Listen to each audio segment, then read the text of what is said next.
โนแมนยูแมนยูเขาคือใครใครคือเขาคงสงสัยสิฟังเสียงก่อนไหมเวลี่หน่อยคุณอยากรู้หรือเปล่าว่าเขาเป็นใครทำไมอ่ะ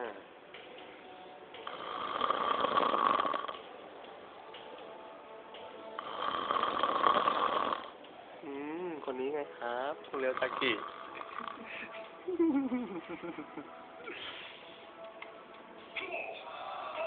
อ้าวไอ้สัตว์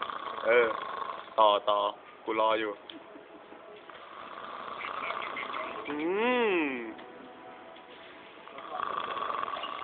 โอ้โหกูชอบมึงมากทำงานแม่เจงมันเหนื่อยใช่ไหมเชื่อพักบ้างก็ได้เนี่ยหลับยังลืมตานะมึงเนี่ยกวนตีนกูเหรอ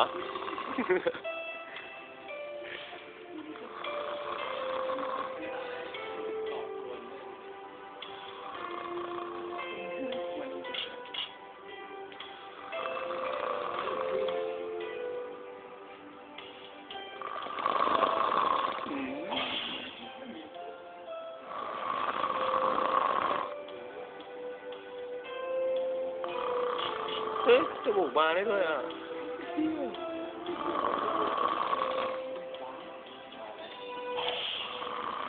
มันเหมือนตื่นตายเลยวะ2 นาทีก็พอแมนยู